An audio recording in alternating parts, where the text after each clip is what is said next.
guess you notice we have a wandering front door. The main problem is don't wander out of the old one.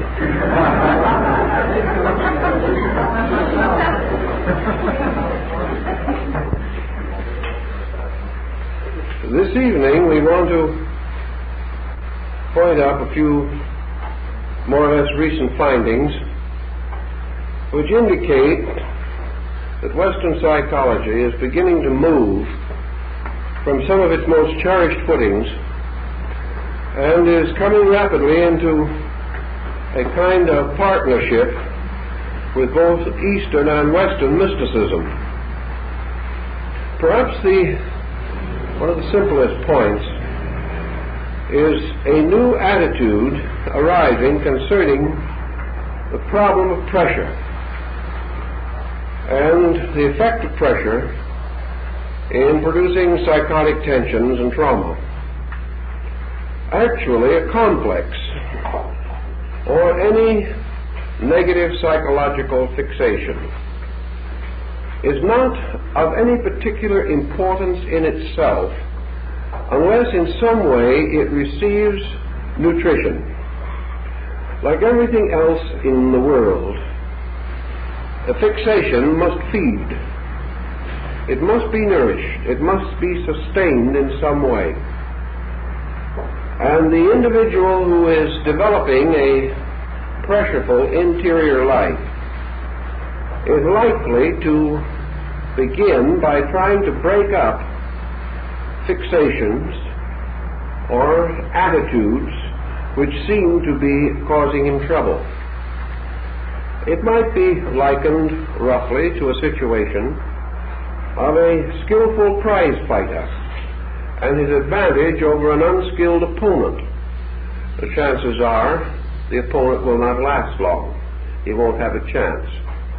But if you take this skilled prize fighter, lock him away somewhere and give him no food for 30 days, a much less skillful man could defeat him, simply because his energy is reduced.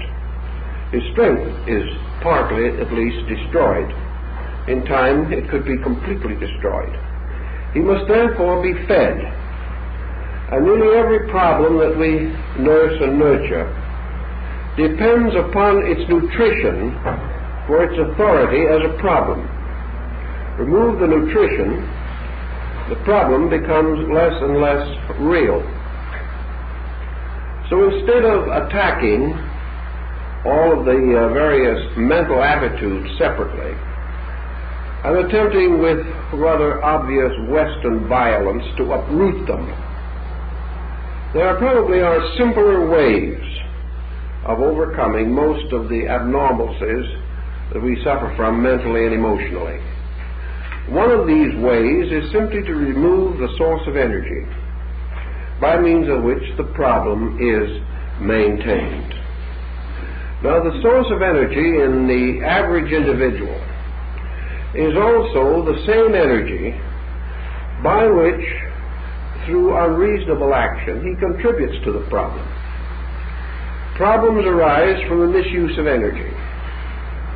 Situations become more difficult to the degree that we continue to devote to them unwisely energy which might have more constructive and proper channels of expression. The individual, for example, who has a quick temper or a bad disposition temperamentally, his temperamental disposition could not exist without energy. It takes a great deal of energy to have a good temper fit. It takes considerable energy to have a good crying spell. It takes quite a bit of energy to hate somebody. It takes energy to criticize people. It takes energy to be sorry for ourselves. It takes energy to reject life. It takes energy to break patterns. And it also takes energy to create patterns. Thus, nearly everything that comes out of our complex characteristics, everything is what it is because of the energy that we bestow upon it. If, therefore, we are confronted with a situation that is not what we want it to be, one of the simplest and most direct ways of annihilating that situation is to starve it out. So simply turn from it the kind of energy by which it can survive. To reduce the available energy to support a psychosis is difficult for the reason that the person is not always able either to control himself or to know what particular type of control is most indicated in his case. Yet again, the problem remains comparatively true as we see around it in life. The dandelion and the palm tree grow out of the same earth. They derive energy according to their natures. Paracelsus pointed this out long ago. Therefore, complexes of many kinds and temperaments of many levels derive their individual expressions from common life supply. The life supply, totally turned away from the individual, terminates his existence utterly. And as he goes into this state of non-objective existence, his problems, as far as his personality is concerned, disappear, at least in their relationship to other peoples. But energy is our answer. And energy is something that the average person does not adequately control. He wastes it. We waste it every day. He dissipates it. He builds tensions within it, which finally cause it to break through because he has obstructed normal patterns of life. And though he may not realize it, in most cases his energies are greater than his abilities to use them. And this becomes a very important issue. When we say abilities, I mean manifested, immediately available abilities. Certainly energy could be used to create greater abilities in the individual, but he is not always inclined to use energy in this way. Actually, most persons are restless. They are frustrated in some way, simply because their natural energy expressions do not have adequate outlets. Now, energy flowing desperately outward will do the same thing as a flooded stream. It will break through dams. It will destroy good land. It will break through dikes and embankments and flood important communal areas.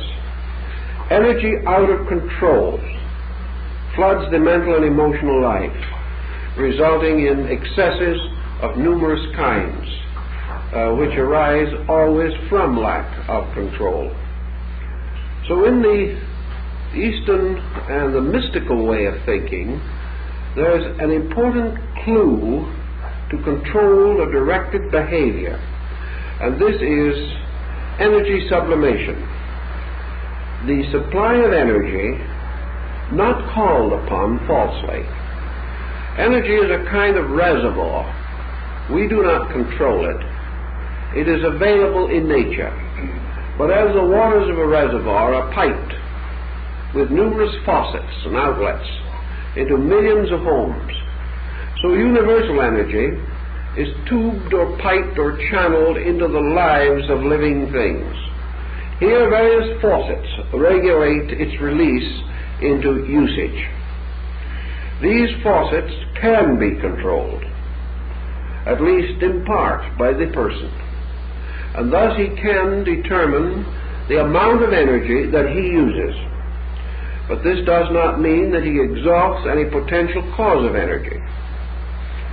The release of energy through his own nature has certain requirements, certain normal purposes. If these purposes are variously blocked, it is as we would find in a home, where a difficulty arises in the plumbing and the basement is flooded, or something of that nature. It is observable in psychological problems that the control of the amount of energy can have a very important bearing upon the problem itself. Now, one thing, of course, that we always have to bear in mind is that if we turn off a house meter, we turn off all of the available outlets. If we throw a switch or blow a main fuse in an electric circuit, then all the lights on that circuit are killed. And our thinking in energy has been that the individual who begins to control his energy begins to reveal lack of energization in all of his activities. In other words, he becomes lackadaisical. He loses ambition. He becomes too sedentary in his ways, too phlegmatic, and is left behind in this great race of life. One of these days we may learn that the fellow that is left behind is the one who first enjoys a little peace and quiet, but we are not quite to that way of thinking as yet. But the accusation that is most often turned against mysticism is that it leads to a life of non-action. It causes the person to cease to be a valiant champion of some cause or other, real or imaginary, with which most persons keep their lives occupied. This is where the control, however, is without direction. If you want to turn off a faucet in the kitchen, you do not need to turn off the water at the curb or ask to have the city turn it off at the dam. It is perfectly possible for the individual to direct or control specialized uses of energy as these usages arise within his own understanding and need.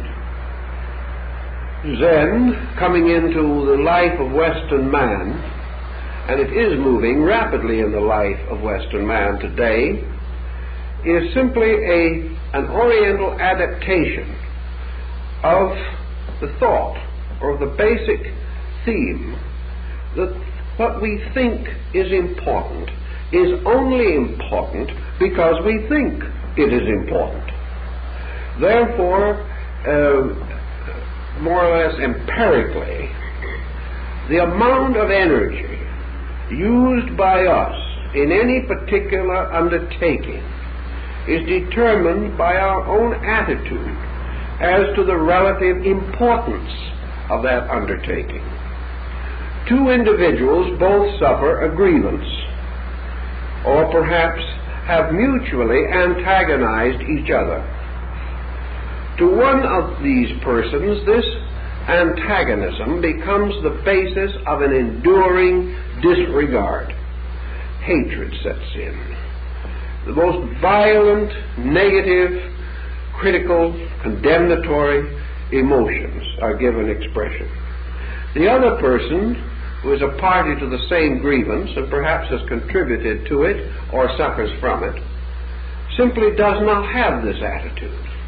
To him, a person taking a small matter so seriously is humorous rather than desperate. So he simply laughs off a situation that is going to cause another human being years of misery. The difference is the amount of libido that these two persons are willing to expend on something. We cannot deny the fact that persons are born with two essentially diverse dispositions. One individual finds it completely simple to remain detached from the primary pressures of life. The other individual finds it almost impossible to extricate himself. His every instinct is so intense and so extremely personal that he cannot resist any challenge which can possibly stir him up and cause him to become involved in the situation. Where the sense of humor is deficient, this difficulty intensifies. But if you look around you, you will find individuals of comparatively equal intelligence, of approximately similar inherent talents and capacities, who react entirely differently to approximately the same stimuli. To one individual, the instinct is to fight back.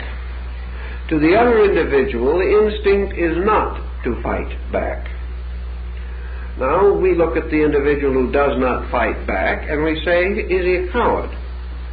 Is he afraid to fight back? Or we say, is he so stupid that he doesn't know he's been insulted? That's quite possible. And we begin to analyze his potential deficiencies, because we assume that if he was a nice, normal, happy person, he would get mad. If he does not follow this expectancy, we consider the serious possibilities that there's something wrong with him. On the opposite side of the picture, the individual who fights back, why does he fight back? He fights back perhaps because he has been insulted. And a person insulted, as one of the old Greek philosophers explains, is in a very precarious position. It only is an indication that he does not know his own weaknesses. Because the moment a person is wise enough to be insulted, he knows so many of his own shortcomings that no one else's discovery of them would be much of a discovery. A man who is insulted can turn and say, I could tell you many things about me more worthy of insult than the thing you have selected. Well, this would be rather devastating. And would probably ruin the day for some belligerent. I've seen things like this happen. And the belligerent one pauses for a moment and then suddenly stands back and laughs. The pressure is off of the entire situation because the individual has not permitted it to be pressureful. Pressure of this nature is nearly always illusionary. Pressure is pride. Pressure is offended hypersensitivity. Pressure is the determination of arrogance to force a situation, whether it is right or wrong. Pressure in almost every instance arises from the direct abuse of our energy resources. Instead of using our energies to build with, we are using our energies to fight with, to fight against shadows, to create within ourselves patterns of tension which, continuously energized, ultimately become so habit-ridden, so completely possessive of us, that we surrender to them utterly and abjectly. Mysticism has always been a quiet way. It has always been the way of non-violence. Yet mysticism, in its great exponents, has never been weak. This idea that mysticism must be weak and negative simply arises in a civilization that is determined to justify its own lack of self-control. The mysticism of Jesus was not weak. Jesus recommended strongly that if a man is struck upon one cheek, he turn the other also. If the average person of today performed such an action, he would be called a coward. Yet it is often a greater test of interior integration to remain poised and calm than it is to express violent displeasure by means of which other people think you are defending yourself. Now, we have this situation also to bear in mind. We certainly desire, wherever possible, to keep the good esteem of other people. We do not wish to be regarded as eccentric. We do not wish to be labeled as weaklings. We do not wish to lose a certain propriety of status. On the other hand, is it necessary for us, in order to maintain our social position, to commit actions that endanger our health and security and perhaps even our lives. It's like the problem of the genial host. Years ago, New York, in the days of the open saloons as they used to be when they were really great social centers and you had 5 cents worth of drink and $4 worth of free lunch. That type of situation once actually went verily on its way. And I have definitely seen fine top sirloin steaks go for free along with a 5-cent stein of beer. Of course, those days are gone, but the problem we're in is the bartender. Now, the bartender certainly does not wish to make a bad impression. At the same time, every one of his customers wants him to drink with them. If he succeeds in doing this, he will not be a bartender very long. So the bartender, notoriously, is a man who does not drink. He seldom, if ever, drinks with anyone. That is a known fact. No one asks him. Now, when this arises in the problem of living, we can say that the person who is continuously trying to please those around him by reacting as they expect him to react has only 2 choices. Either to be the bartender who drinks when everyone wants him to and very shortly develops ulcers, or to make some kind of a clear statement of his own values in this matter, either by revealing it or by affirming it, to the degree that he will not be expected to make himself sick in order to make himself companionable. So in mysticism, this situation of the person being different, which does irritate, aggravate, and horrify certain individuals, the process of being different in order to be healthy is a decision that thoughtful persons have to make. Mystics in general have been different without being obnoxious. And that is where the line of social proprieties come in. But in life, we must either settle down to being like others, and with doing this, take on all of the karmic consequences of the way they act, or we must be like our own principles recommend that we should be, and have strength enough of character to stand up under a certain amount of misunderstanding and even abuse if the occasion arises. For in the universe in which we live, it is much better for us to be abused 100 times than for us to abuse someone else once. Mysticism, by reducing the intensities with which we react to situations, begins to smooth out living.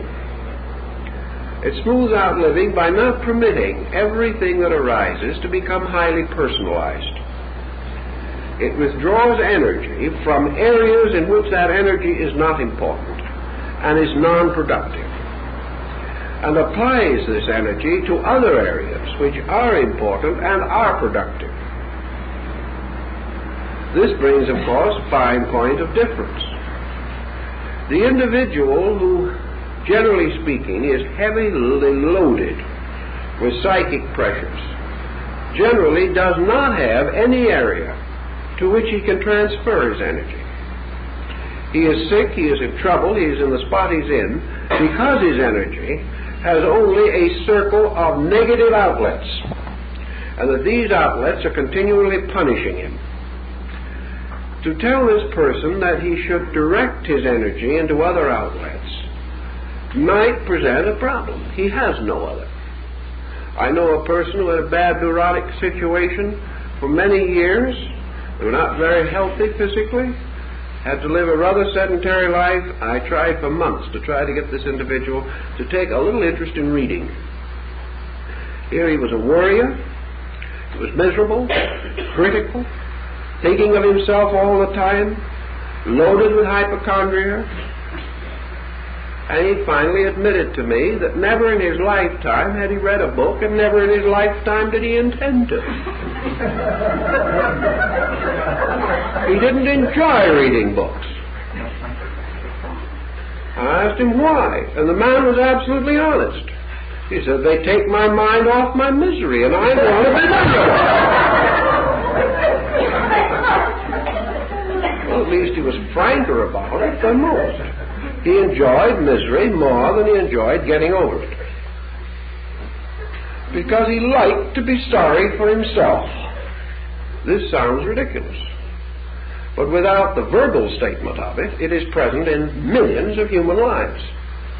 Innumerable persons, given the opportunity to quietly and symbolically choose between a good constructive interest and self-pity, will cling to self-pity with everything they've got, because it is such a warming feeling. It makes a certain sense of psychic importance. Is a distinction in being the most miserable person on earth, or even in the neighborhood.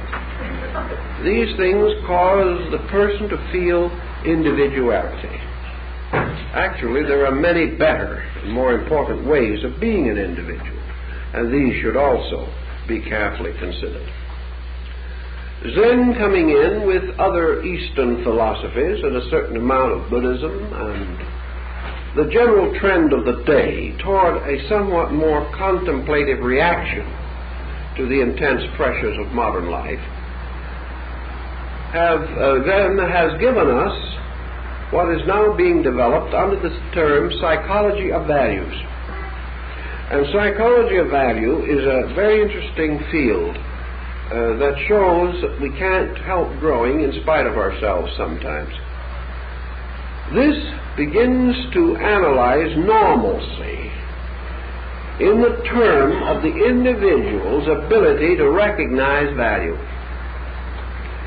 That it's no longer a case of him finding out what is wrong with him. This has been one of the big problems in psychology. The average analytical procedure causes the individual to become hyper-aware of himself. The theory, of course, is that if he gets aware of himself long enough and intensely enough and consistently enough, he will in the end get very tired of himself, and in that way break away from some of his troubles.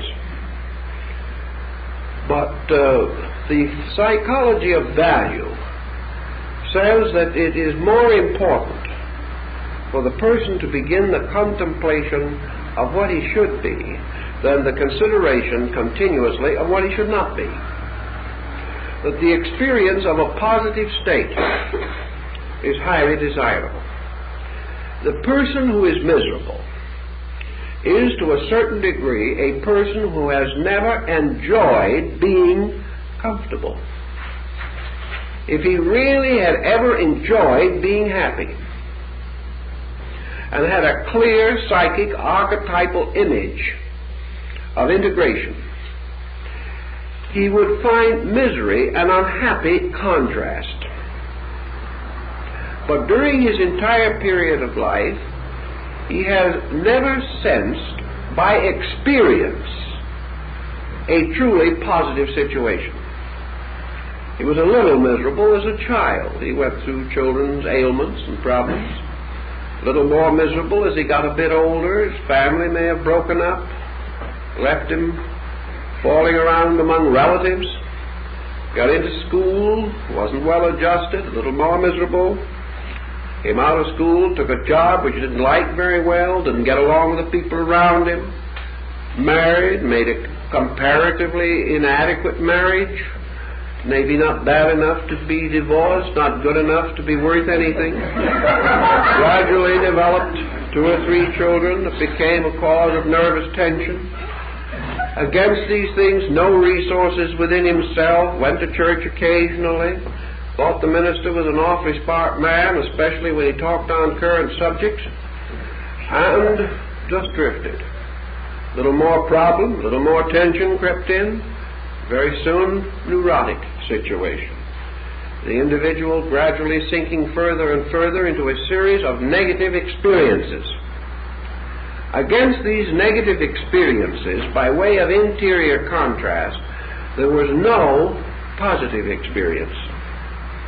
the individual knew how it felt to be uncomfortable. He did not really know how it could feel to be comfortable. He heard people tell about it. He heard people say that they were blissfully happy. It didn't mean very much, perhaps a little twinge of envy that somebody else was so much more content than he was. But when a person said they were happy, the only way this half-integrated and half-demoralized person could react was by his own definition. And instead of recognizing the other person to be happy, he could only say that the other person was not unhappy. In other words, he could create a contrast only to himself and to his own experience. He could only decide that this other person was different, and that certain secret longings or subjective desires that he intellectualized and emotionally thirsted after did exist. Someone else had them, but he could not even tell what they were actually. It is very much as though each of us tried to plumb the depths of our closest friend or relative's psychic nature. We might have certain intellectual concept of it, but we could not know what it is. Western man, as we know him today, therefore, theoretically, has never experienced normalcy. He has never experienced any normalcy other than that of the traditional degree of unrest peculiar to the time in which he lived. His idea of normalcy is simply an interlude between wars and depressions, socially speaking. His idea of happiness is the day in which things did not go as badly as they usually do. His idea of supreme joy was to be able to get out of a responsibility. He had no real concept of happiness or integration or purpose that was meaningful. Like the two Irishmen working down in the sewer. And one of them, looking over the edge of the sewer, saw a valuable, expensive automobile go by, evidently carrying some well-financed citizen. So he turned to his friend. He said, "If you had money as much as that, Pat, what would you do?" Pat said, "I'd buy a new pick handle." And that is exactly the problem we're up against. The individual feels that money would help him not to do the things that he does not want to do. But the positive expression of doing something creative, something valuable, something essentially right in itself, the average person in the West has no experience of it. He does not know what it means. He does not know what it means to be quiet in himself. He does not know what it means to be truly at peace with life. There are exceptions, of course, but the majority of human beings functioning from a continuous existence of tension are able to measure only tension and the diminution of tension. Tension becomes a normal condition. And if the tension begins to let go, the individual senses relaxation setting in upon himself. He thinks of it as sickness or exhaustion. He simply does not have any way to visualize or to release within himself the archetype of essential normalcy. Well, we can intellectualize this and say, well, what is normal? In a time when the whole world is confused, what is to be regarded as normalcy? A very simple answer is given to us by nature in this. For man, normalcy is a way of life that produces health. Normalcy is a way of life that makes men well or keeps men well. The way of life in which the person is not afflicted by the negative consequences of his own action. The only way that the Western man can think of that is, well, perhaps if he stays asleep all the time and does nothing, he will thereby not cause himself any trouble. To stop doing everything because anything we do is wrong is very much like the pouting child. But again, that might be the individual's attempt. He might say the only way is to run away from the world, to enter into a cloister or live a monastic life and escape from all of it. The true answer, the answer of a positive adjustment with life and energy, is just so strange to Western man that he has never hardly investigated it. And this is true of psychology. Psychology is trying to put man back again into health by the same brute force and awkwardness that made the man sick in the first place. It is simply a power drive with one policy driving for dominion over another. The physician pushing in one direction and the patient pushing in the opposite direction, but the physician having certain particular instruments of persuasion that are perhaps stronger or more psychologically impressive, has a certain degree of success. He can influence the other person against that person's native instincts, to a degree at least. Now, why does mysticism play an important part in this? It is because through a consciousness, through the interior consciousness within ourselves, man is capable of a larger area of experience than his immediate intellection might cause him to believe he possesses. Imagination, the more subtle aspects of human energy directive, causes it to be possible for a person to experience certain states by the natural, positive determination to do so. It is therefore conceivable to the mystic that a state of peace can be experienced by the individual as a direct state within his own nature, and that it is only through mysticism, and mysticism alone, that a positive state of what might be called a possible good can be directly experienced by the individual.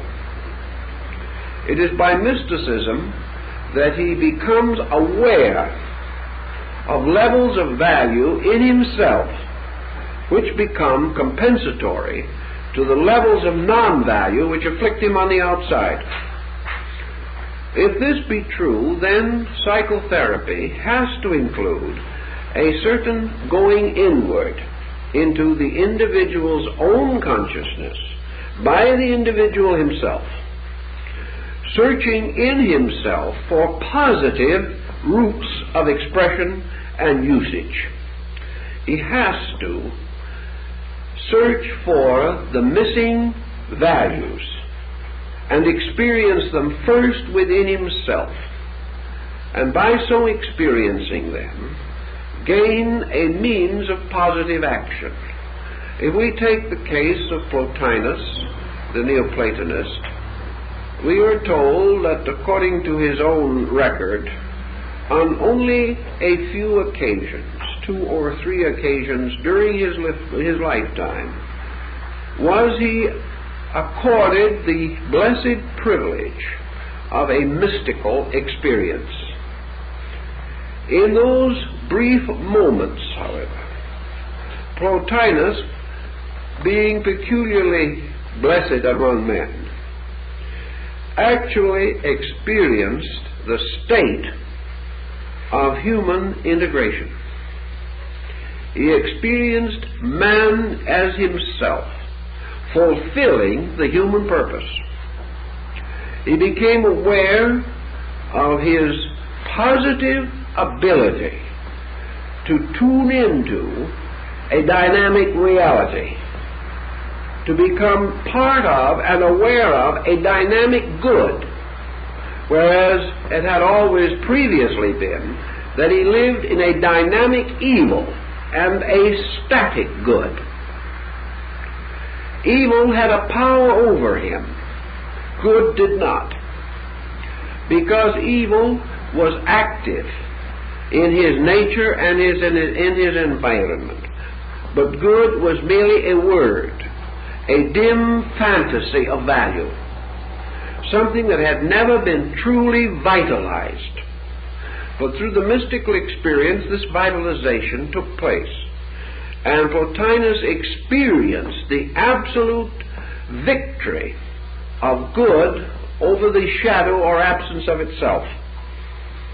He became in those instants dynamically good, and by that means dynamically happy, dynamically in a state of fulfillment, dynamically adjusted, and in complete possession of those ordinal virtues with which man's traditional moral life is said to be associated. Such an experience lasted 5 seconds, perhaps less. But it was an experience, not an indoctrination. Plotinus could never have been vitalized had someone explained this to him for 50 years. But because it happened to him, because it occurred within his own life, it became an absolute authority in his life. And he told his disciples that all through the years in which no such privileges were again granted to him, he still lived in the serene, living recollection of that which had occurred. The door did not open again for many, many years, but he knew what was on the other side of the door. He had been through the door. Nothing, no one, could alter this conviction, which he could also re-stimulate in memory, in conscious understanding, in recollection. He could relive it 1,000,000 times because it had happened to him. Mysticism, then, has this peculiar and wonderful authority of an experience that happens to us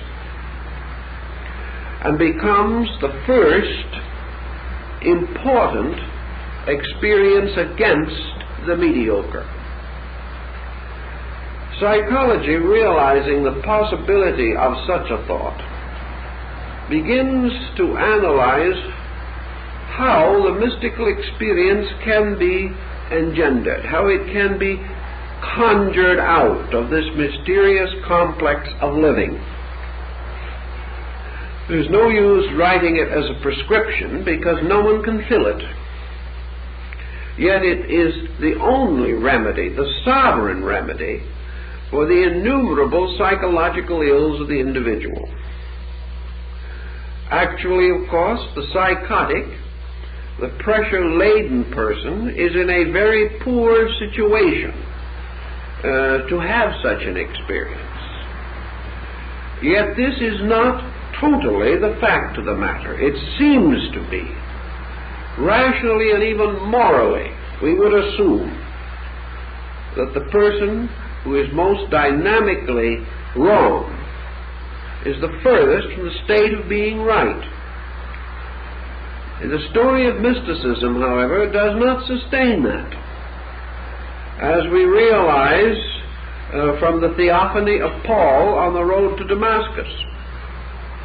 Here the mystical experience is given to the apostle at the very time he is on the way to persecute the Christians.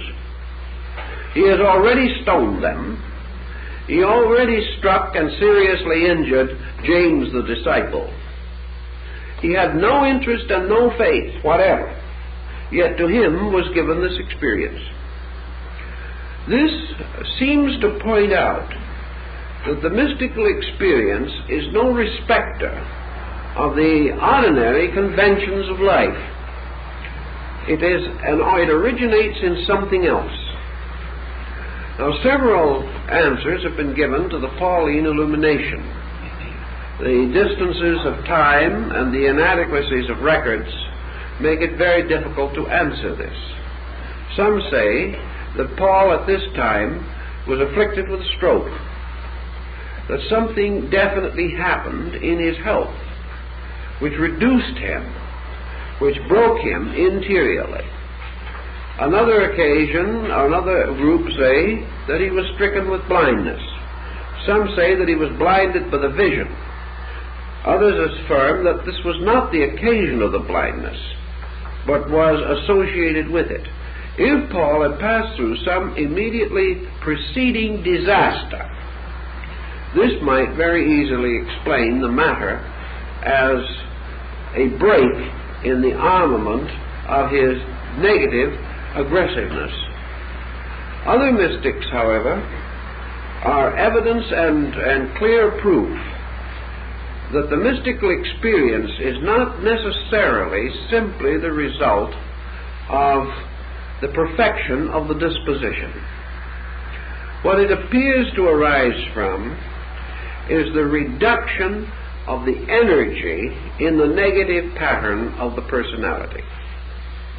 As we suggested at the very beginning of the talk, instead of exhausting the complex, there are ways and circumstances by which it is devitalized, in which the energy being withdrawn from it reduces its activity.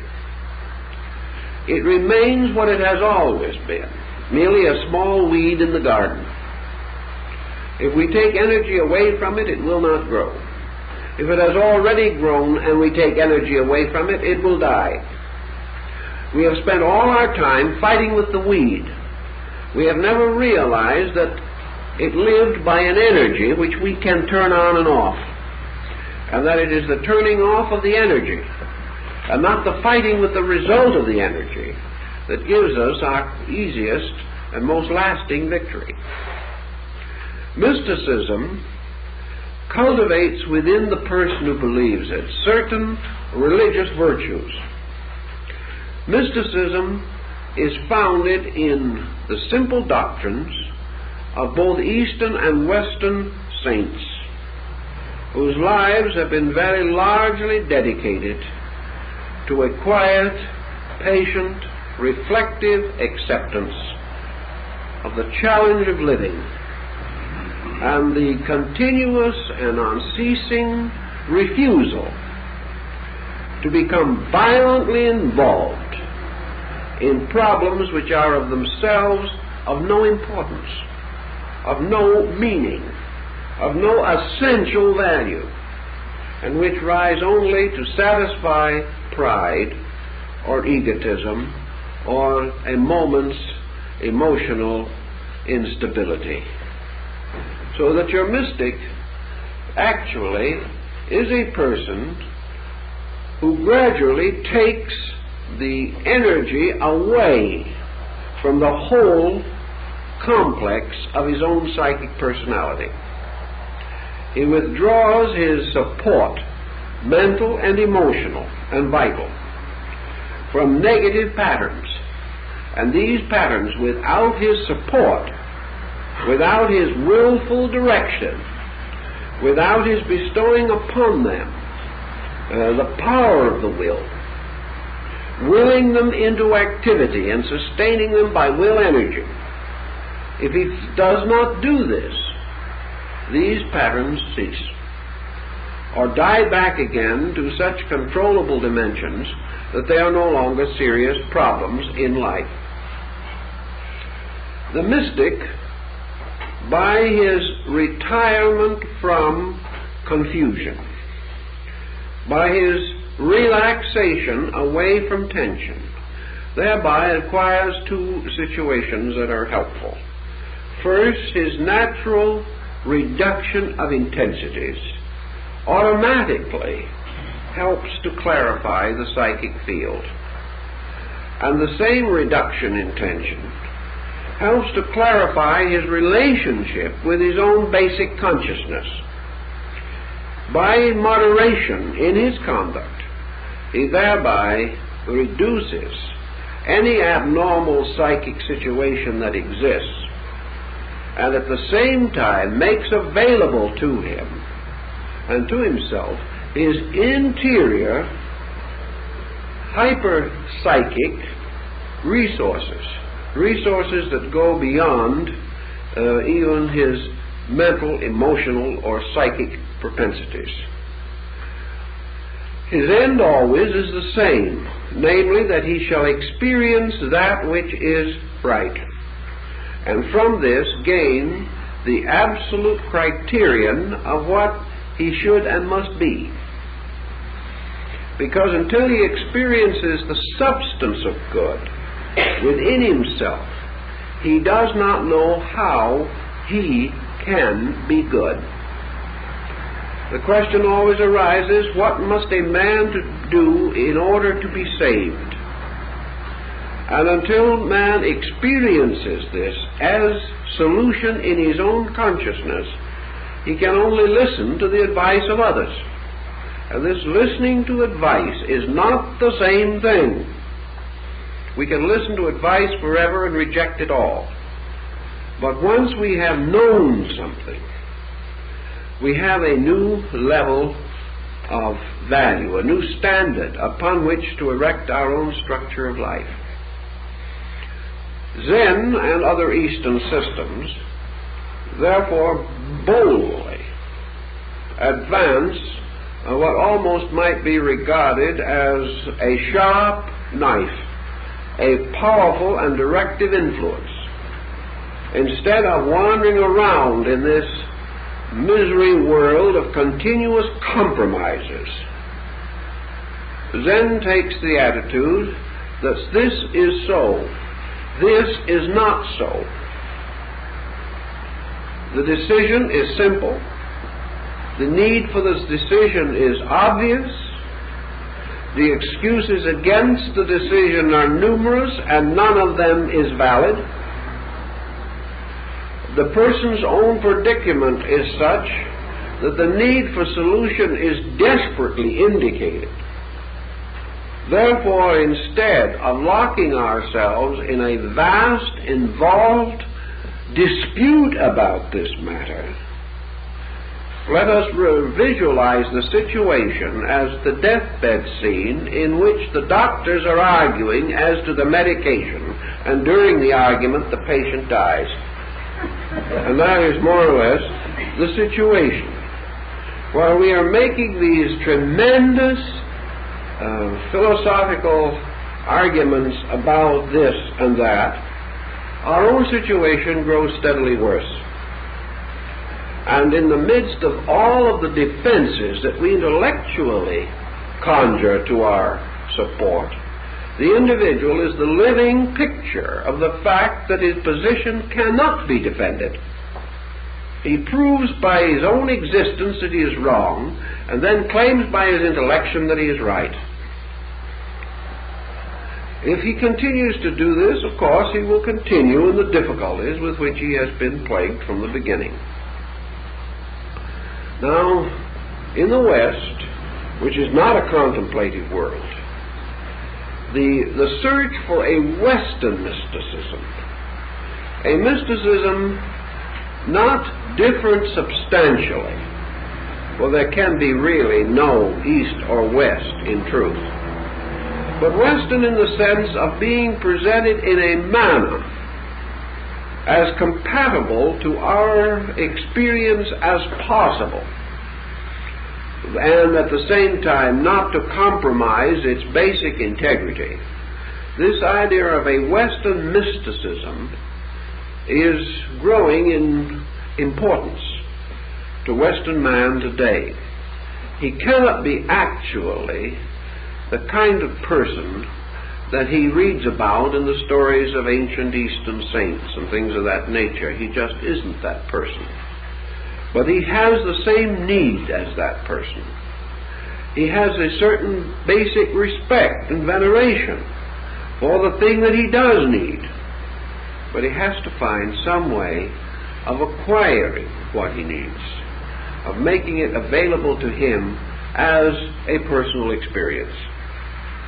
So psychotherapy approaches this situation. What can we do other than what we are doing in order to help to cleanse this stable of the human psyche and act in the true part of our own Hercules?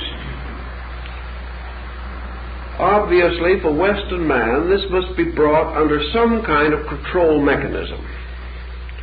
And in that, it's not so different from Eastern man.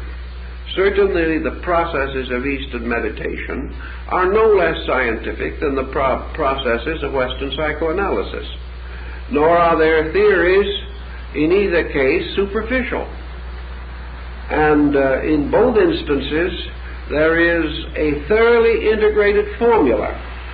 It is being done in an almost completely scientific way, although it transcends science as we are likely to think of the term scientific.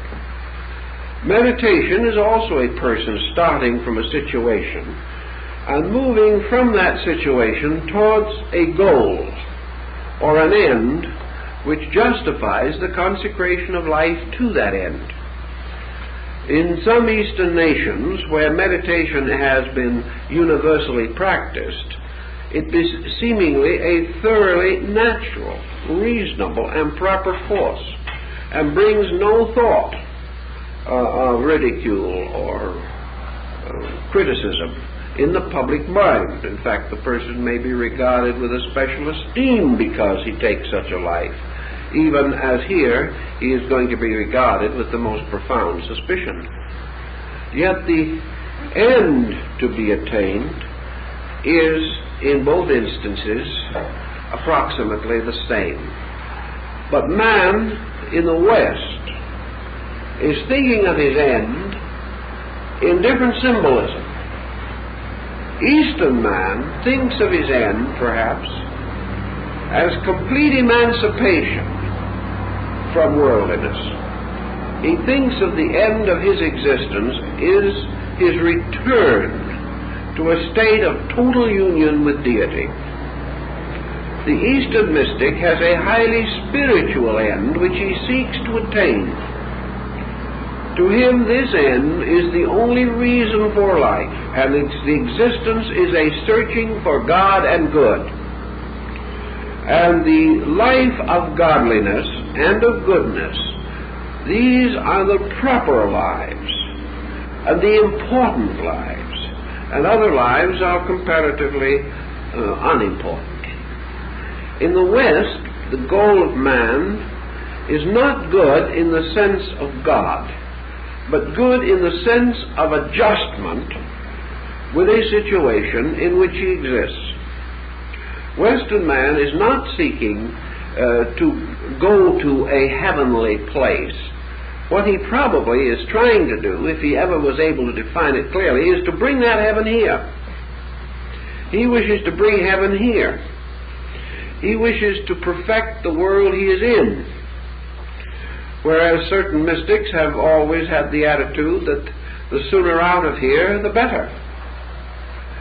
The Western man wants to make this world a world of security and peace, and he envisions his daily contribution to the future of his race as a contribution toward some golden age ahead, some utopian world to come, in which all the 5-year plans and the 10-year plans and the longer range 1,000-year plans and the long range from the primitive to now 10,000-year plan will sometime result in these plans coming true, and that a generation will come into the world sometime in which there will be no sin and death, and that everything will be as beautiful and wonderful as we might want it to be.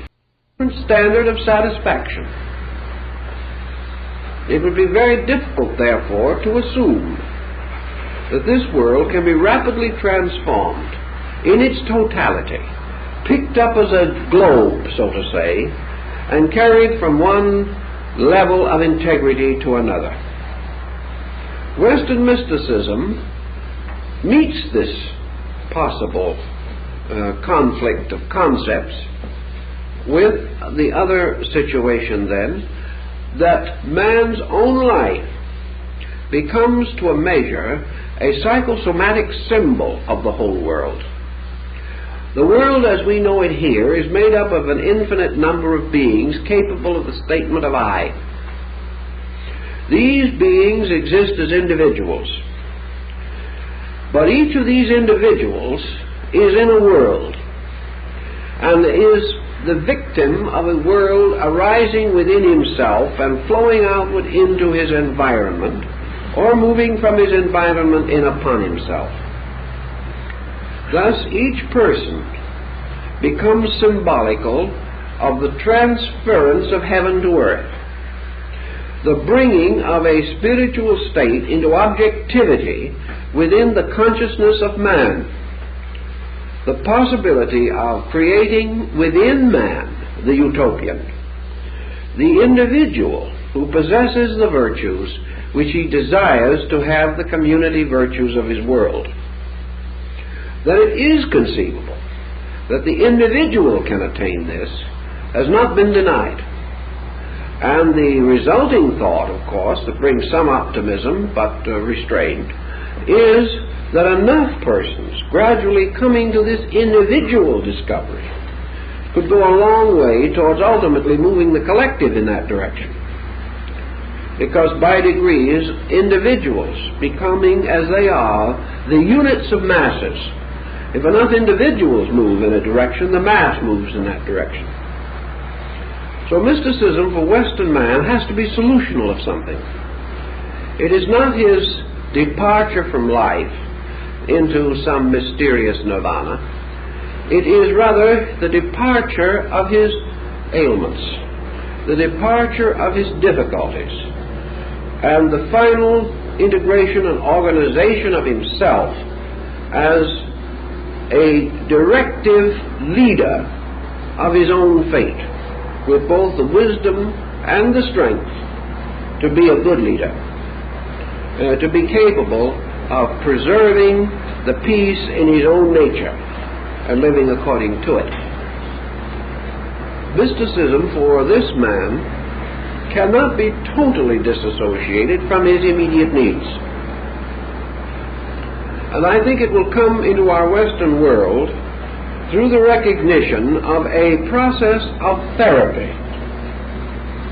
in which the individual, by the cultivation of certain laws, principles, and practices of mystical procedure, will discover that these put his personal life in order, and that by putting his personal life in order, they accomplish most of the byproducts which he desires.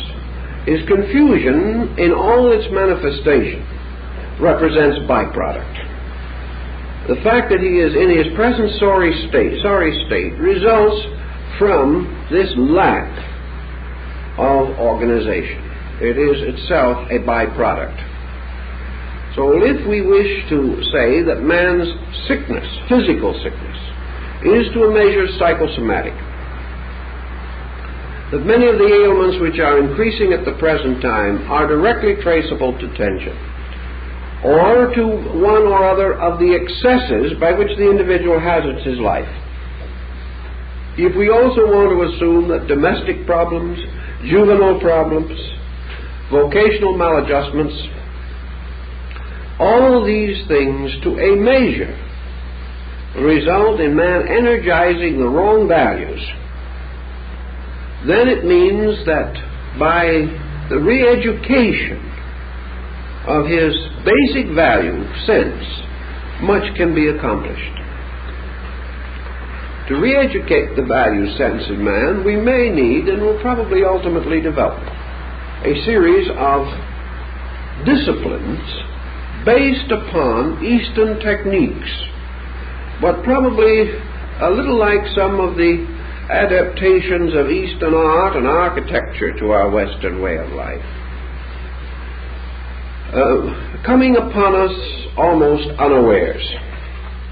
Perhaps the architectural situation will be of some use to us at the moment. in trying to make a point here. We have several great systems of foreign architecture, particularly Oriental, that have been neglected for a long time because for years, for centuries, our public buildings were Greco-Roman, our cathedrals were mostly Gothic, our monuments largely Gothic or Baroque, or if we were extremely luxurious and wanted to finally indicate beyond all doubt that we had wealth and culture, we ran into that glorious, spindly, gold-leaf situation that dignified the Louis of France from the 16th to the 18th, and immediately following the 18th, the deluge. This situation caused us a lot of discontent. Now, we have many schools of Eastern architecture. And it is interesting that in selecting by our own subconscious or by the subconscious of our art directors or interior decorators, however, they don't get very far unless the client pays them, so it all goes back again to what is acceptable or what the individual is willing to live with. Out of all the systems that could have been drawn upon, the simplest was selected, and that was the Japanese. And it is distinguished by under-furnishing, under-ornamentation, and such problems as bringing outdoors indoors, some magnificent garden composed of nothing but 5 rocks and combed sand, a delightful and glorious house in which, theoretically, if not actually, and ultimately, perhaps actually, you do not even have to continue to live in rooms of the same sizes and shapes. You get tired of your living room, you pull 3 or 4 silk partitions one way or the other, and your living room becomes anything you want it to be. You can take all the partitions of the house down if you want to, and change a 9-room house into 1 room. Or you can, if you're a little tired of that, you can put up so many partitions that it will make a house that resembles a cell block at Sing Sing. You can have what you want. You live in walls that are only where you want them to be. And that's Zen. The ability to change the shape of your room to meet the shape of your life. You can also realize that your consciousness following into all of these shapes can be any and all of them. Your consciousness can be a 1-room house consciousness or a 9-room house consciousness. You can have a consciousness that wishes to be alive with the sky or the air and wants no walls. And you have complete control over whether you want walls or not. It is not necessary for you to blast through 16 feet of solid concrete, as in the time of Richard the Lionhearted, in order to get into a house. In those days, they built walls to keep people out. And what did they do? They kept the people on the inside in. And every barrier we build to protect ourselves imprisons ourselves. So suddenly, we like to see rivers flowing into our living room. We like to see doors and windows where walls used to be. And we like walls that we can argue with a little bit, pushing them this way, getting rid of them that way if we don't like them. We are tired of the bric-a-bracs and of the oddments and all this type of thing. And our taste today moves toward this openness, this broad sweep, this lack of boundaries. It tells us something. It is all part of a kind of an astute formula, a Zen formula. And when we are thinking of art today, we go into the Zen type of Genri art. We go into an art that goes back to the basic value of simple line and the tremendous importance of the full consciousness of line and color. These things point out psychological changes, and they also point out the desire of the person not to be cluttered. This against clutteredness is showing up all through our culture. It is showing up everywhere where man has been for ages cluttered. His house is nothing more or less than his escape from himself. He is doing with his house what he wants to do with himself. And his relation of his house to himself is the relation of his psyche to his being. And today he is very anxious to get rid of a cluttered up psyche. And he has learned that one way that he can get rid of it is simply to make his walls of paper and silk instead of iron and steel. That he also can get rid of it by getting rid of debris, of clutterage.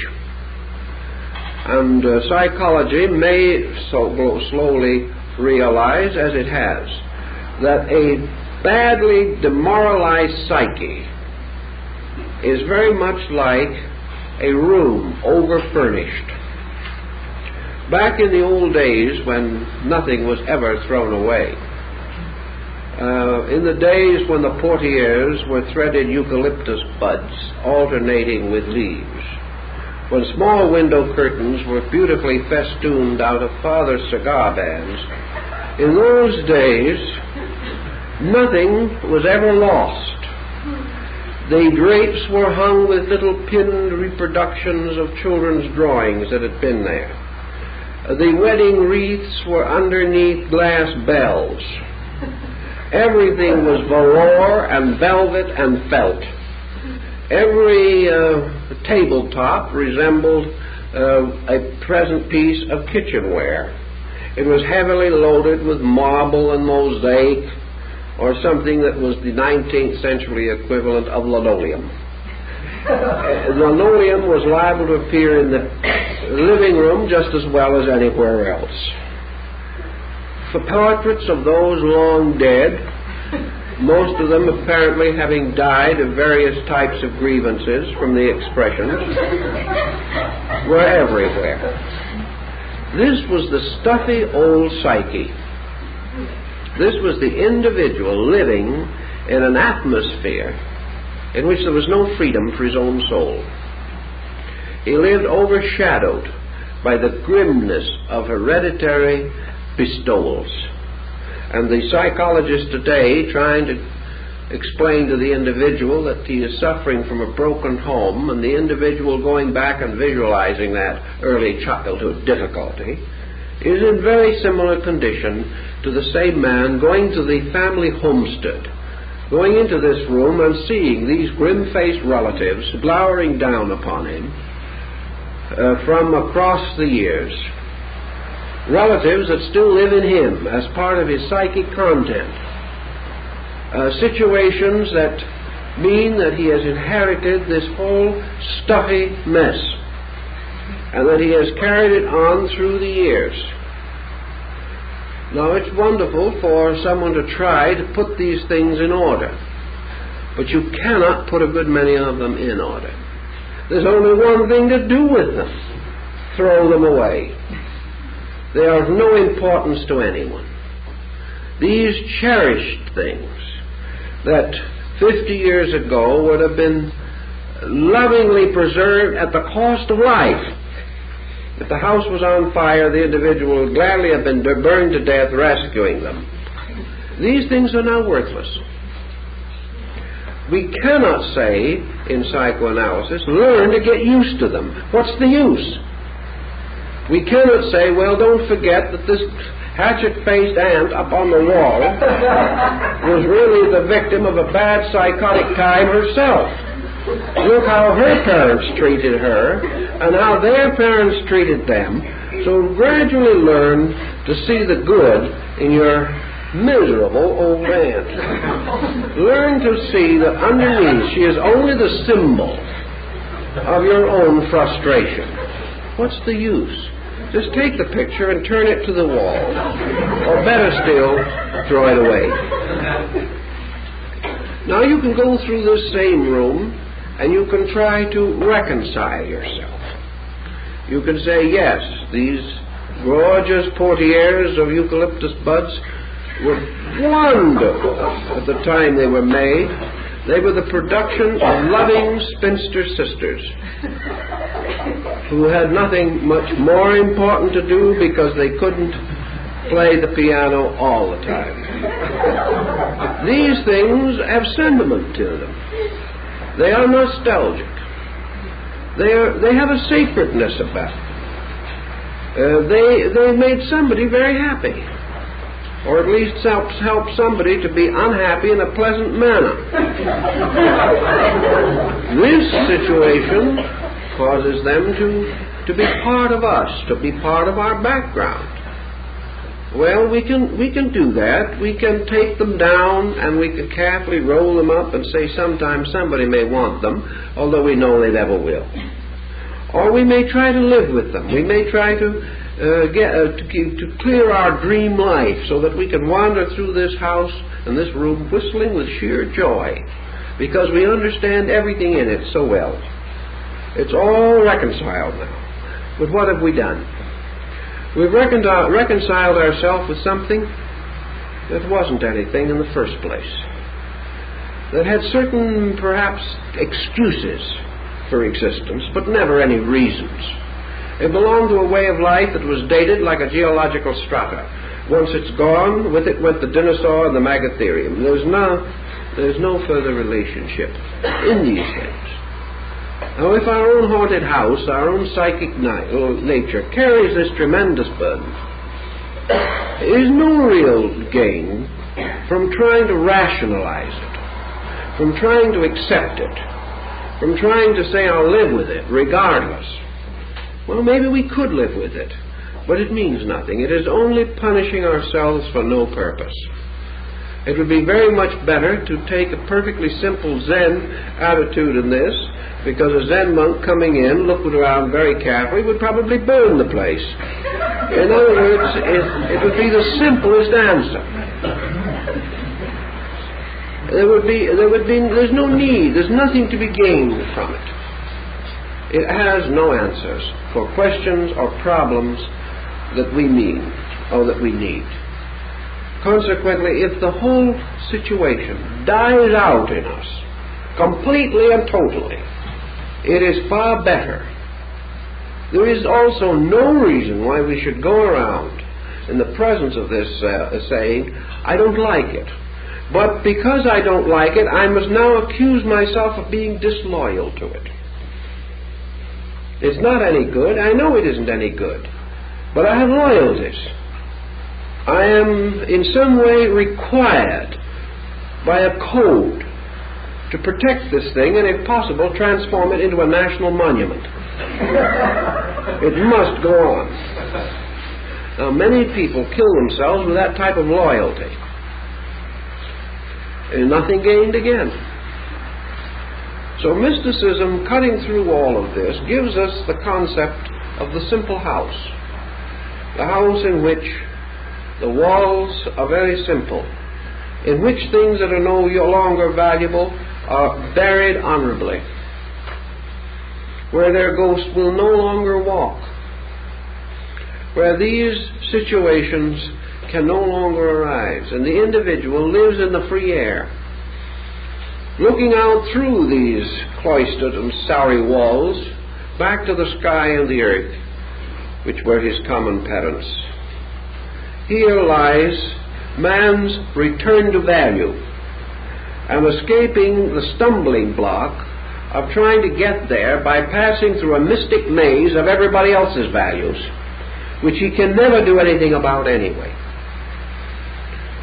He does not need to say his ancestors were wrong any more than he hopes his descendants will say that he is wrong.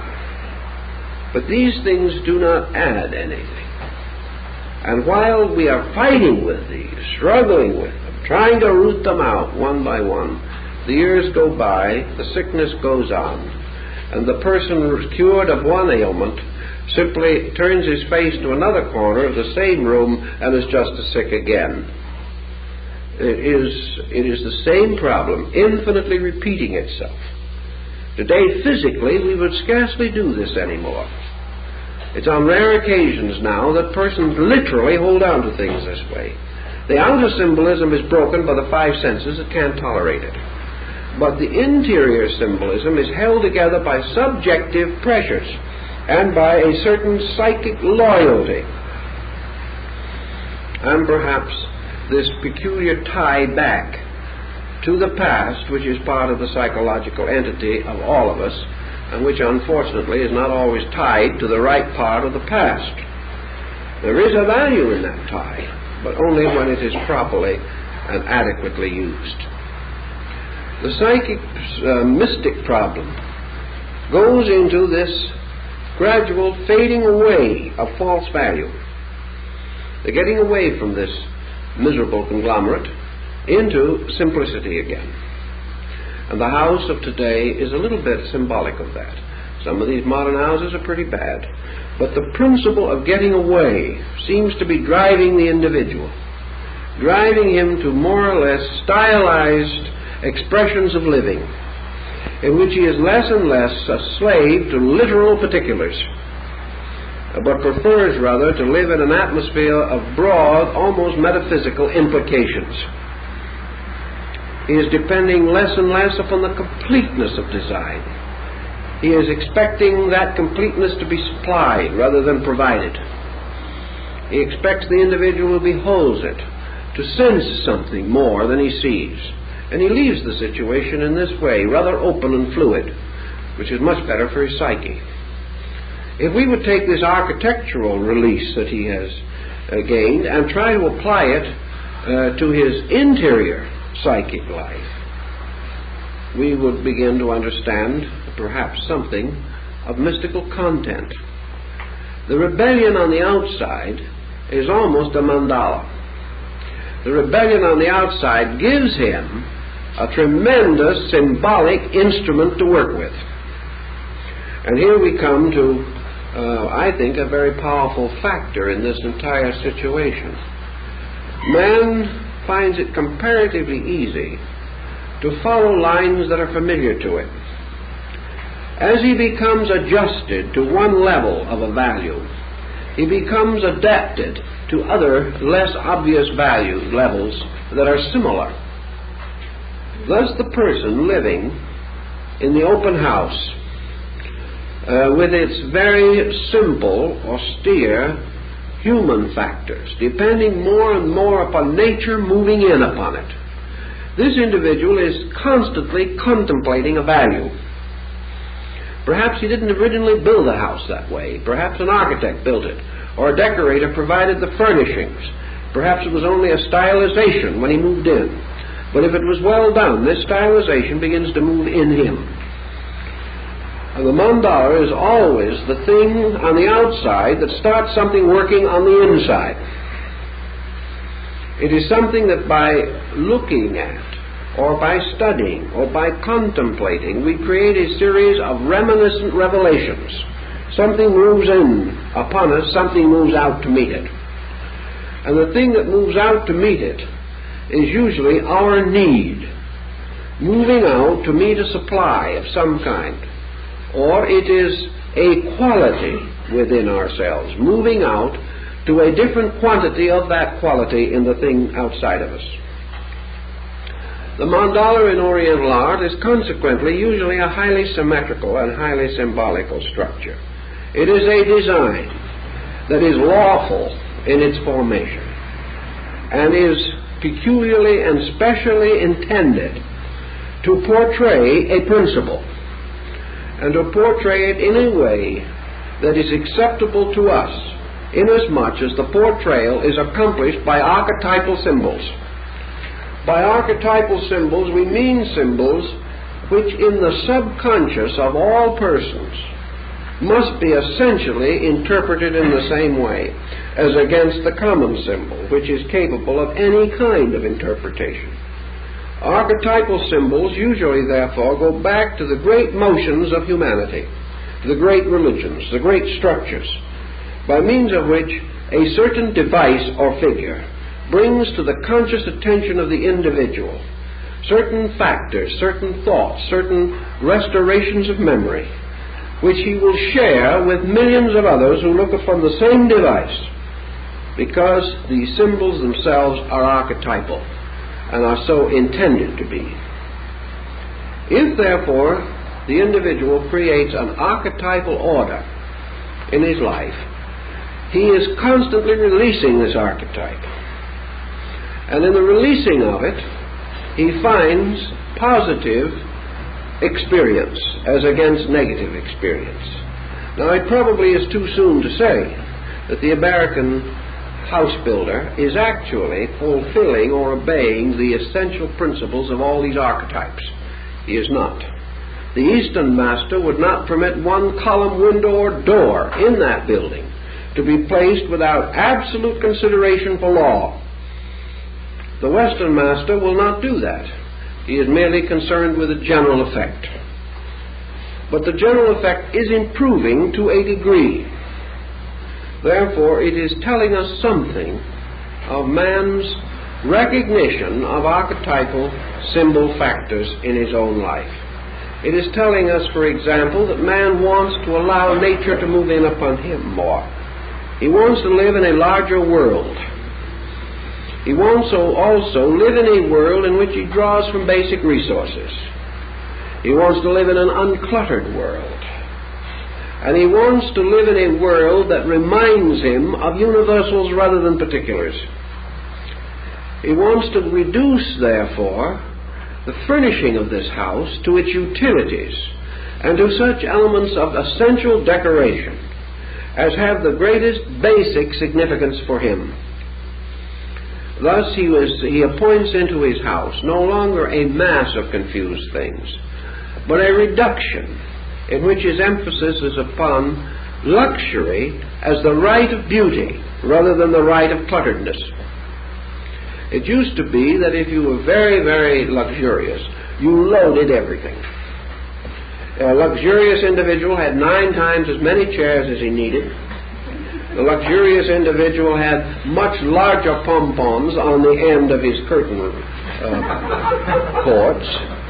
He also had magnificent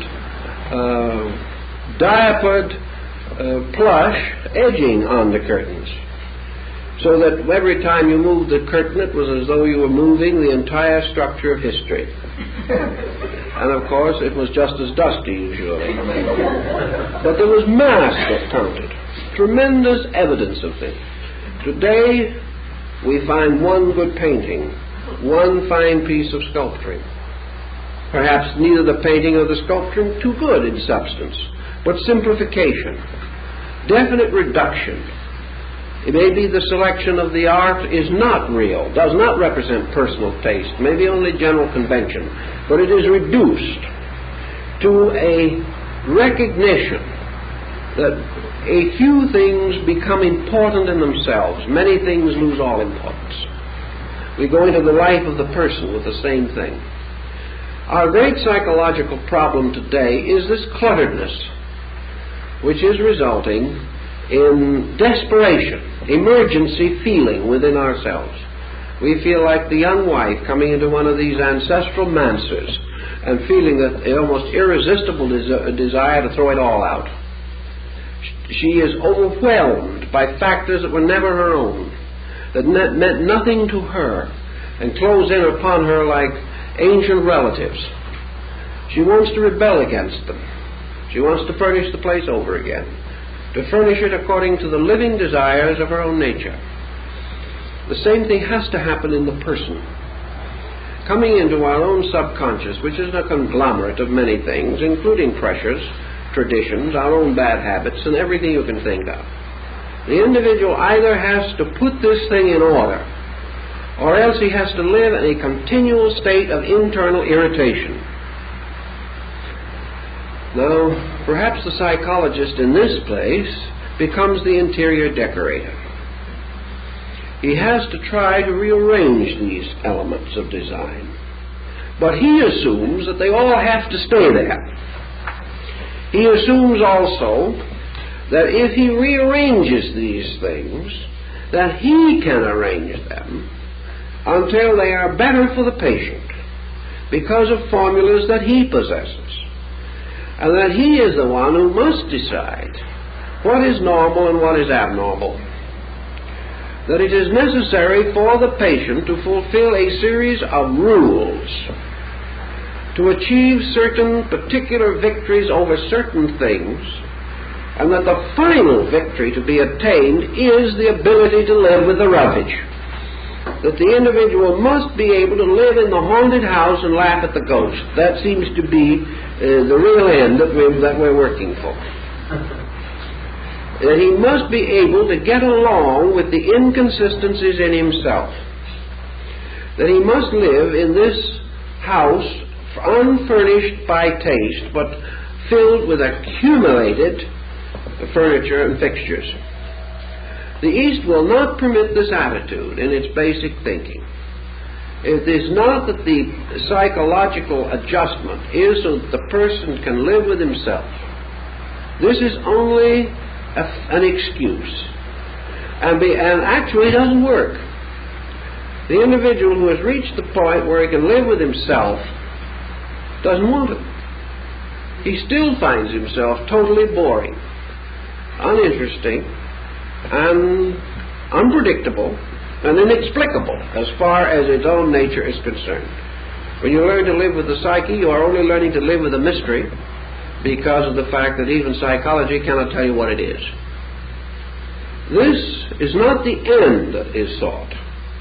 Rather, the end is to clear away the entire structure through, we'll say, the development of a recognition of universal taste. When the person has good taste, he is capable of cleaning his own house.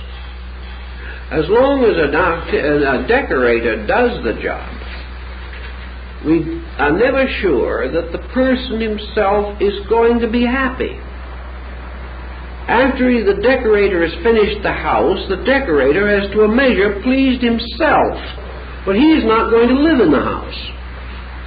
Perhaps the person for whom he has decorated the house has given him, as far as possible, the ideas.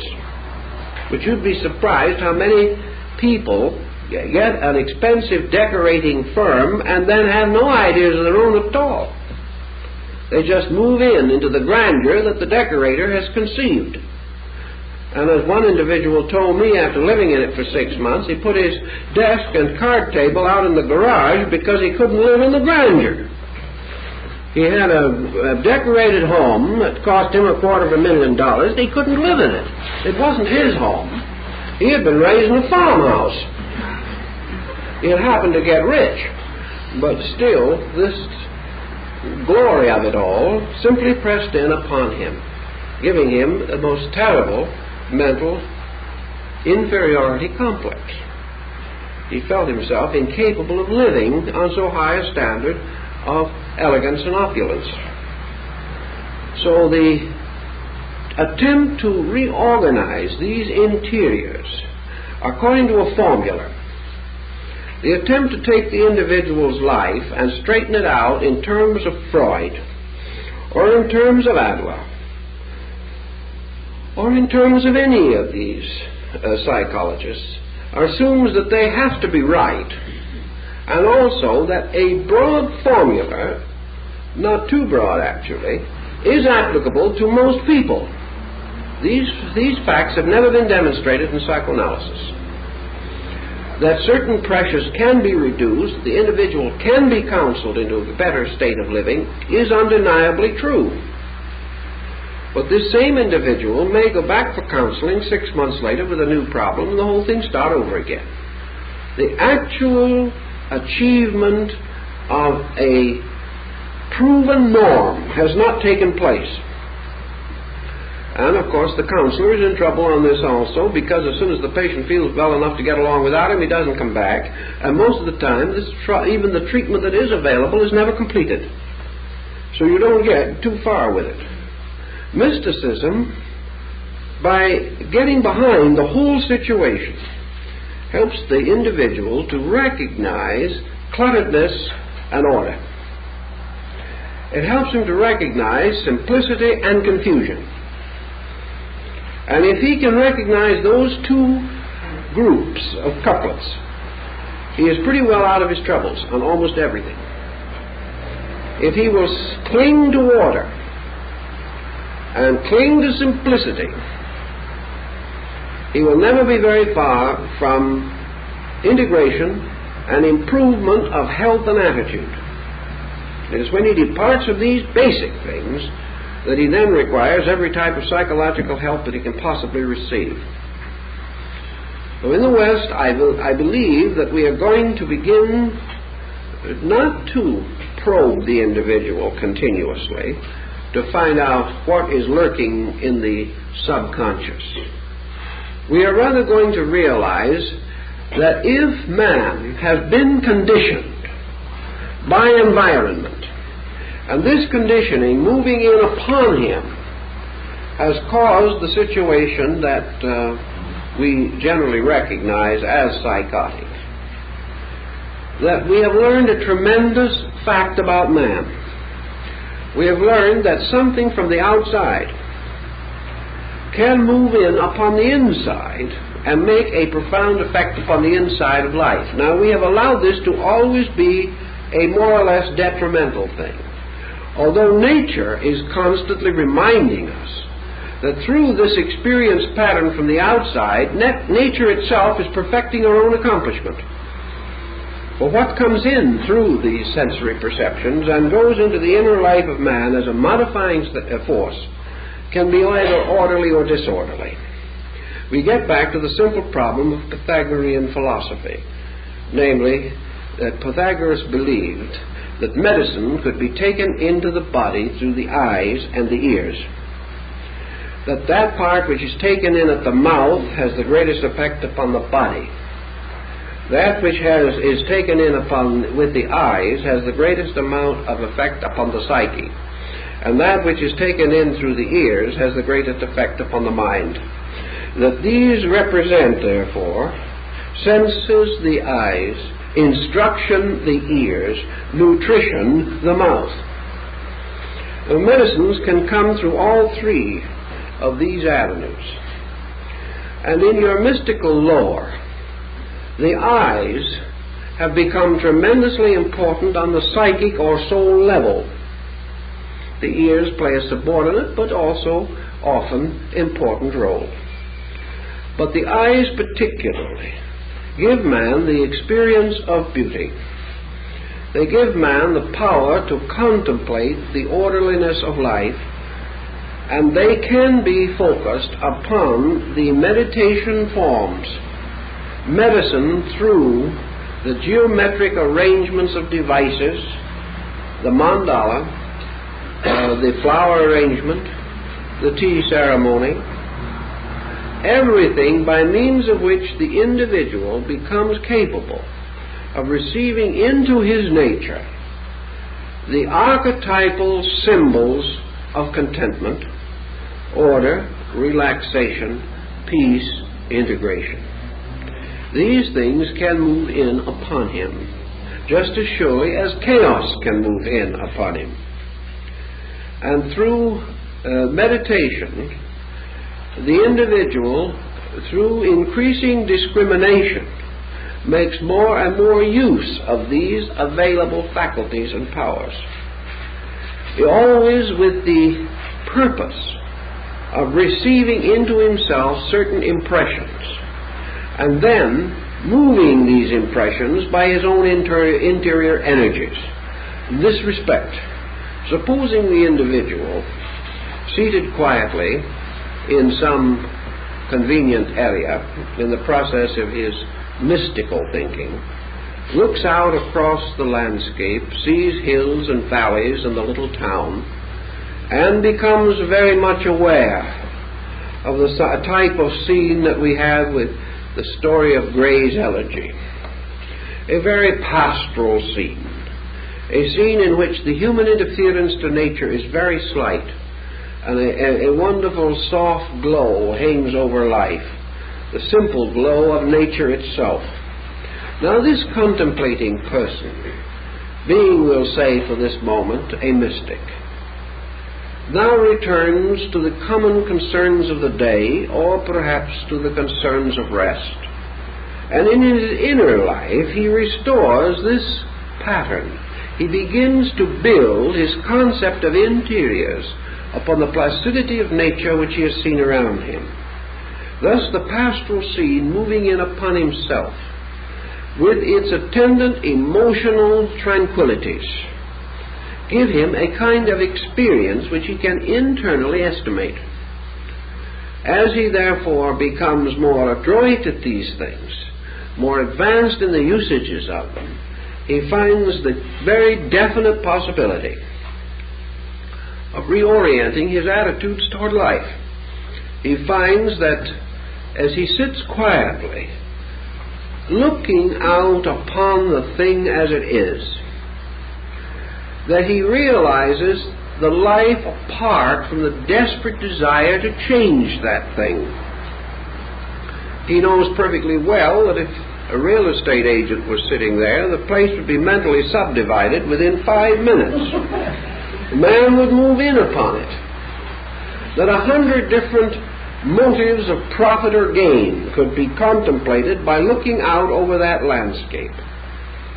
But if you do not have those motives within your own consciousness, if rather you are accepting this scene as therapy, as a kind of medicine arising from restoring strong, real relationships between yourself and life, you will have a different type of experience, and a rich one and an enriching one.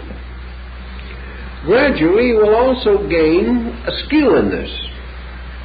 You will gain the possibility to achieve this orientation in ever more confused situations. You will find that someday you can look out of an office window upon a busy street with all its traffic and its noises and its confusion, and still with this interior apperception you will be able to put this thing in order. You will be able to completely transcend its ability to confuse you, yet you will not deny its existence, deny its effects, or minimize it, or ignore it, but it simply will not have the power to disorganize you or cause you to be lost in that confusion. Mysticism can make you a kind of in the world, but not totally of the world.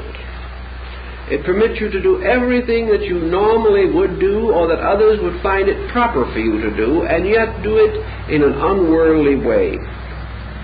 You can do these things without ever becoming so involved in them that you bestow upon them the right to hurt you. The moment you do something and become involved in it, you are going to be hurt by the one who doesn't appreciate it. Zen would strike at this thing with everything that it has, with a sharp knife, because as long as the other person can hurt us, we will be in pain, even to the end of time. We will blame the other person, and to the end of time it will be ourselves at fault. It is this case of the wrong placing of the blame will lead to modern Western psychotic situation. It is only mysticism that can prevent the wrong placing of the blame. It is only a degree of consciousness that is strong enough not to place blame. That is the only absolute remedy for the situation. The consciousness to whom blame or not blame becomes equally unimportant, inasmuch as all things are done for the sake of themselves. All good is for the sake of good. All truth is spoken for the sake of truth. It is not to please nor to displease, to gain nor to cost. It is not to add or to diminish. It is not to satisfy or dissatisfy. As the Oriental mystic points out, the thing is done because of the necessity within the thing itself to be done. It must be fulfilled. And being fulfilled in this way, nothing is neglected and no one is hurt. It is not a case of the individual doing certain things regretfully or other things with great gusto and glee. It is the simple problem of the doing of the thing because the doing of that thing is next. In mysticism, there is this complete detachment from the consequences in terms of other people's reactions. The great problem is that the mystic must be moved by a standard of value in which he is constantly mindful of his responsibility to truth for the use of truth. He is not censored by others, he is censored by the deed he performs. He is censored by the word he speaks. He is censored by the thought he thinks, and not by the judgment of other persons. If he can understand this, gradually these psychic pressures will diminish in his own nature. He will find that the desire to push by exercise of will against inevitable ceases. When a thing has to be pushed, it is not timely. Now you will say, but many things would never get done if we didn't push them. That isn't true. If we understand what is meant by mysticism. Mysticism is not achieved by the weight of the push. Mysticism is achieved by the inevitable integrity of the purpose. It can and must be preserved with a certain simple dignity. And experience has shown that the absolute integrity of the purpose is stronger than a push. Yet there must be one or the other. Where we're not too easily able to prove our point, we push. Where the value is itself moving the situation, it moves itself if we become its servant. Therefore, the mystic clearly, interiorly visualizes and states. And if his integrity and his visualization is true, the thing is pushed, but not by effort. It is moved by its own inevitable need. It is moved by the fact that it is trusted to a law, and because it is lawful, it must win. It is where we have to defend that which is not lawful that we have to push so hard. With all this pushing comes exhaustion. With exhaustion, irritation. With irritation, more pushing. And finally, we tie ourselves into a hopeless complex. So psychology today is beginning to seriously investigate this Zen concept of effortless effort. This process by means of which we simply do not fight all of these complexes that we have, but substitute for this battle that we have previously fought a very simple and direct positive search for value. To search for the thing we have not had, the reason for being different from what we are. Value, if recognized, becomes worthy of service.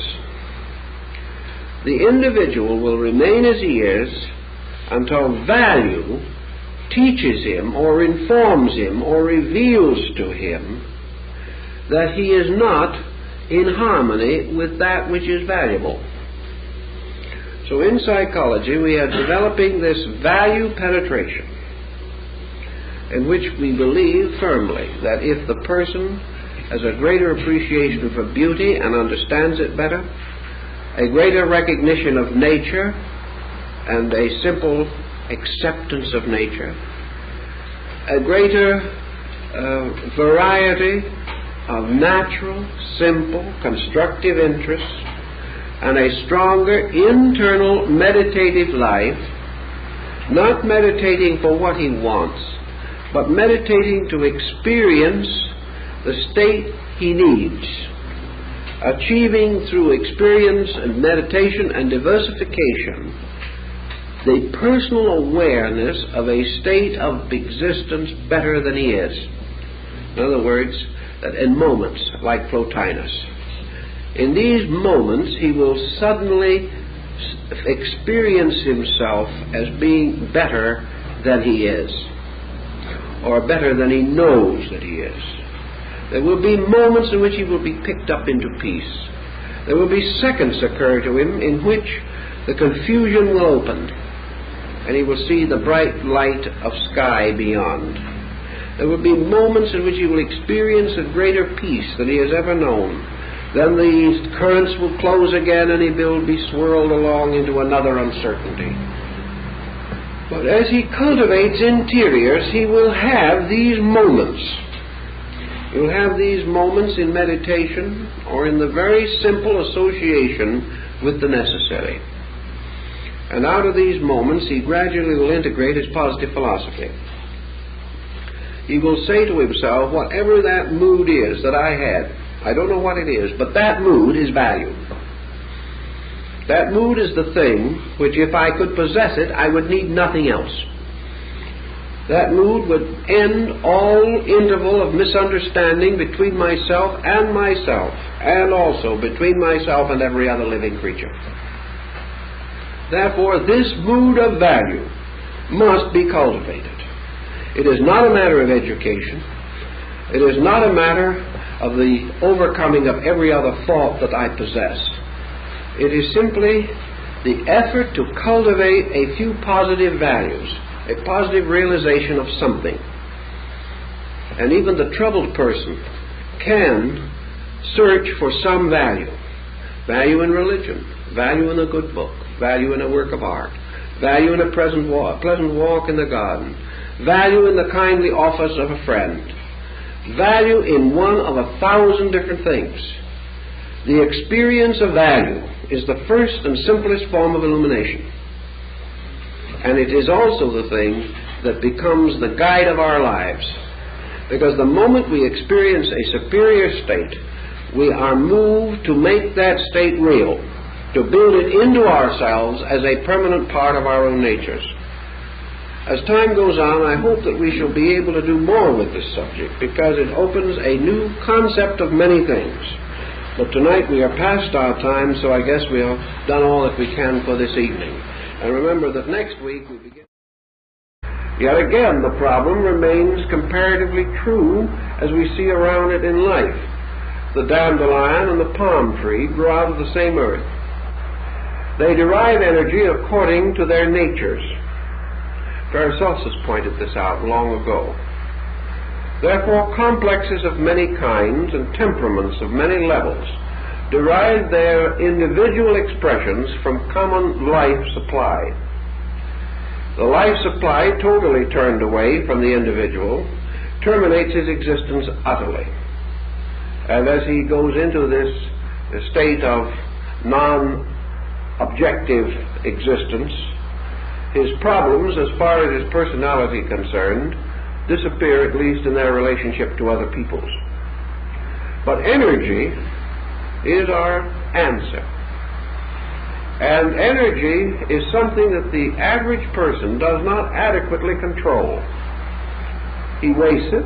We waste it every day. He dissipates it. He builds tensions within it, which finally cause it to break through because he has obstructed normal patterns of life. And though he may not realize it, in most cases his energies are greater than his abilities to use them. And this becomes a very important issue. When we say abilities, I mean manifested, immediately available abilities. Certainly energy could be used to create greater abilities in the individual, but he is not always inclined to use energy in this way. Actually, most persons are restless. They are frustrated in some way, simply because their natural energy expressions do not have adequate outlets. Now, energy flowing desperately outward will do the same thing as a flooded stream. It will break through dams, it will destroy good land, it will break through dikes and embankments and flood important communal areas. Energy out of control floods the mental and emotional life, resulting in excesses of numerous kinds, which arise always from lack of control. So in the Eastern and the mystical way of thinking, there's an important clue to controlled or directed behavior, and this is energy sublimation. The supply of energy, you want to turn off a faucet in the kitchen. You do not need to turn off the water at the curb or ask to have the city turn it off at the dam. It is perfectly possible for the individual to direct or control specialized uses of energy as these usages arise within his own understanding and need. Zen, coming into the life of Western man, and it is moving rapidly in the life of Western man today, is simply an Oriental adaptation of the thought or the basic theme that what we think is important is only important because we think it is important. Therefore, more or less empirically, the amount of energy used by us in any particular undertaking is determined by our own attitude as to the relative importance of that undertaking. Two individuals both suffer a grievance, or perhaps have mutually antagonized each other. To one of these persons, this antagonism becomes the basis of an enduring disregard. Hatred sets in. The most violent, negative, critical, condemnatory emotions are given expression. The other person, who is a party to the same grievance and perhaps has contributed to it or suffers from it, simply does not have this attitude. To him, a person taking a small matter so seriously is humorous rather than desperate. So he simply laughs off a situation that is going to cause another human being years of misery. The difference is the amount of libido that these two persons are willing to expend on something. We cannot deny the fact that persons are born with two essentially diverse dispositions. One individual finds it completely simple to remain detached from the primary pressures of life. The other individual finds it almost impossible to extricate himself.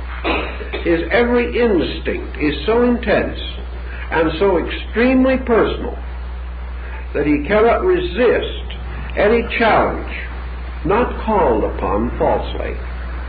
Energy is a kind of reservoir. We do not control it.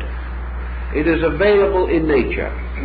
But as the waters of a reservoir are piped with numerous faucets and outlets into millions of homes, so universal energy is tubed or piped or channeled into the lives of living things.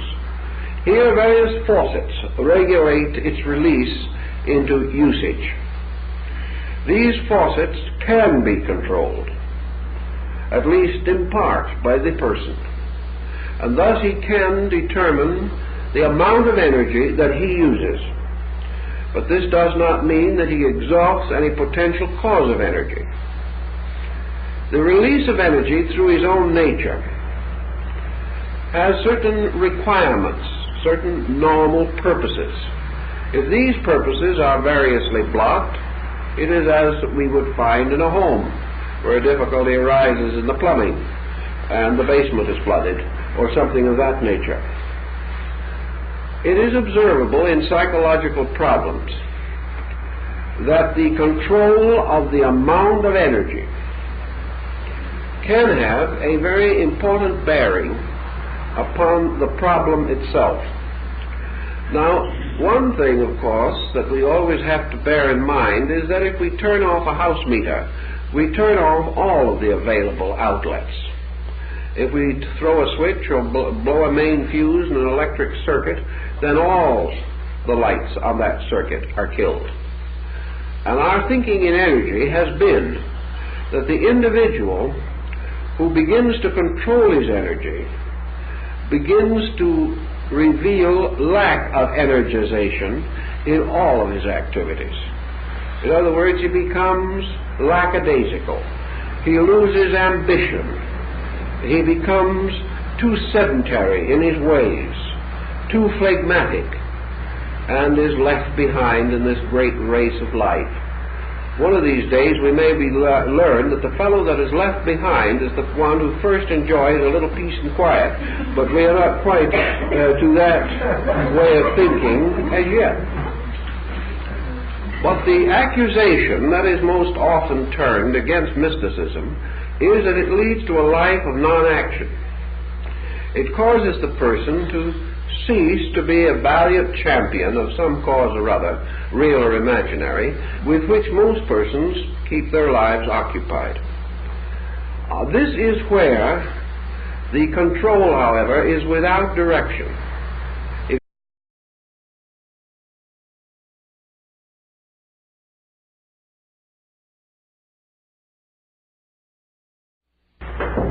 I guess you notice we have a wandering front door.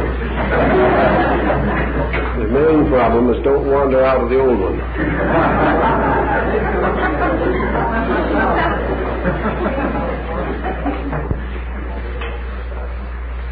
This evening we want to point up a few more or less recent findings which indicate that Western psychology is beginning to move from some of its most cherished footings and is coming rapidly into a kind of partnership with both Eastern and Western mysticism.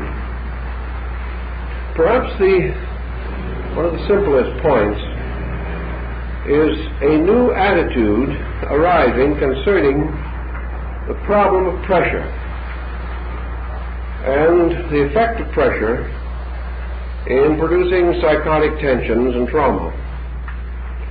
Actually, a complex or any negative psychological fixation is not of any particular importance in itself unless in some way it receives nutrition. Like everything else in the world, a fixation must feed. It must be nourished. It must be sustained in some way. And the individual who is developing a pressureful interior life is likely to begin by trying to break up fixations or attitudes which seem to be causing him trouble. It might be likened roughly to a situation of a skillful prize fighter and his advantage over an unskilled opponent. The chances are the opponent will not last long. He won't have a chance. But if you take this skilled prize fighter, lock him away somewhere and give him no food for 30 days, a much less skillful man could defeat him, simply because his energy is reduced. His strength is partly, at least, destroyed. In time, it could be completely destroyed. He must therefore be fed. And nearly every problem that we nurse and nurture depends upon its nutrition for its authority as a problem. Remove the nutrition, the problem becomes less and less real. So instead of attacking all of the various mental attitudes separately, and attempting with rather obvious Western violence to uproot them. There probably are simpler ways of overcoming most of the abnormalities that we suffer from mentally and emotionally. One of these ways is simply to remove the source of energy by means of which the problem is maintained. Now, the source of energy in the average individual is also the same energy by which, through unreasonable action, he contributes to the problem. Problems arise from the misuse of energy. Situations become more difficult to the degree that we continue to devote to them unwisely energy which might have more constructive and proper channels of expression. The individual, for example, who has a quick temper or a bad disposition temperamentally, his temperamental disposition could not exist without energy. It takes a great deal of energy to have a good temper fit. It takes considerable energy to have a good crying spell. It takes quite a bit of energy to hate somebody. It takes energy to criticize people. It takes energy to be sorry for ourselves. It takes energy to reject life. It takes energy to break patterns. And it also takes energy to create patterns. Thus, nearly everything that comes out of our complex characteristics, everything is what it is because of the energy that we bestow upon it. If, therefore, we are confronted with a situation that is not what we want it to be, one of the simplest and most direct ways of annihilating that situation is to starve it out. So simply turn from it the kind of energy by which it can survive. To reduce the available energy to support a psychosis is difficult for the reason that the person is not always able either to control himself or to know what particular type of control is most indicated in his case.